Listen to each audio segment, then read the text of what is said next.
নমস্কার, আমি মিঠু। শুরু করছি নজরে রাজ্য।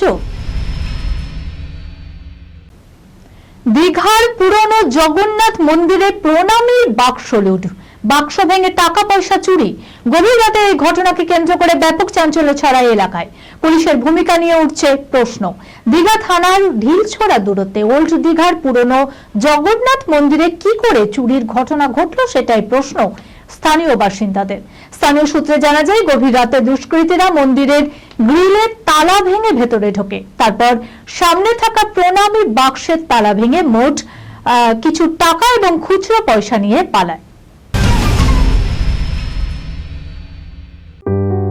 সুনির্ণয় imaging centre private limited advance প্যাথোলজিতে thalassaemia screening, large size biopsy setup সহ সমস্ত পরীক্ষা, echocardiography, foetal echocardiography, CT scan, CT guided FNAC, 4D USG guided FNAC, endoscopy, colonoscopy, uroflowmetry, spirometry, colour doppler, digital x-ray, তাছাড়াও সমস্ত বিশেষজ্ঞ চিকিৎসকদের পরিষেবা একই ছাদের তলায় নিয়ে হাজির সুনির্ণয়।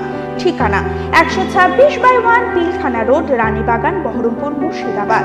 বিশদে জানতে যোগাযোগ করুন 8373049252 7547900377।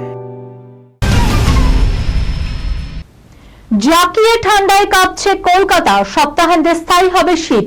শনিবার পারদ নেমেছে 12 ডিগ্রির ঘরে। আলিপুর আবহাওয়া দপ্তর সূত্রে খবর, শনিবার মরশুমের সব থেকে শীতলতম দিন। আগামী 24 ঘন্টায় আবহাওয়া বদলের পূর্বাভাস নেই, তবে আগামী সপ্তাহে চড়বে পারদ। পৌষ সংক্রান্তিতে জাকিয়ে ঠান্ডার সম্ভাবনাও কম। রবিবার বাড়বে কুয়াশার সম্ভাবনা বেশি থাকবে পূর্ব ও পশ্চিম বর্ধমান, বীরভূম, মুর্শিদাবাদ, নদিয়া, উত্তর ও দক্ষিণ 24 পরগনায়। 3 মূর্তি 15 বছর ধরে ট্রেডমার্ক করেছিল চুরির আগে গৃহস্থ বাড়িতে ভুড়ি ভোজ করবে। বিশেষত ডিম ভাজা, ডিম সেদ্ধ খাওয়া ছিল মাস্ট। চুরির পর কয়েকদিন সংশ্লিষ্ট এলাকার বিভিন্ন সংবাদপত্র খুঁটিয়ে পড়াটাও ছিল বাধ্যতামূলক।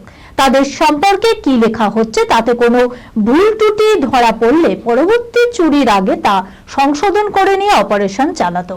কিন্তু নতুন বর্ষের দিন গভীর রাতে বর্ধমানে বড়নীলপুর এলাকায় চুরির ঘটনায় এবার বর্ধমান জেলা পুলিশের জালে ওই 3 মূর্তির 2 জন। চুরির সময় ঘরে থাকা অনেকগুলো ডিম রান্না করেও খেয়েছে চোরের দল। সৃজিত মুখোপাধ্যায় পরিচালিত উমা ছবি দিয়ে অভিনয়ে হাতে খড়ি হয়েছে যিশু নীলাঞ্জন আর কন্যা সারা সেনগুপ্তের। বাস্তব জীবনে বর্তমানে চুটিয়ে মডেলিং করছে সে। তবে এবার বড় পর্দায় সারা সেনগুপ্তর প্রত্যাবর্তন, তবে বাংলা ইন্ডাস্ট্রিতে নয়, সুদূর মায়ানগরীতে বলিউড ছবির হাত ধরেই সারা অভিনয় কেরিয়ারে বড় ব্রেক আসতে চলেছে। কানাঘুষো শোনা যাচ্ছে হিন্দি ছবিতে অভিনয় করতে চলেছেন সারা সেনগুপ্ত। চমক অবশ্য এখানে শেষ নয়, সালমান খানের ব্যানার থেকে লঞ্চ করা হতে পারে যিশু কন্যাকে। এই খবরের সঙ্গে শেষ করলাম আজকের নজরে রাজ্য। আপনারা দেখছেন টিভি 24 বাংলা, সংবাদ বিনোদন সারাদিন সারাক্ষণ।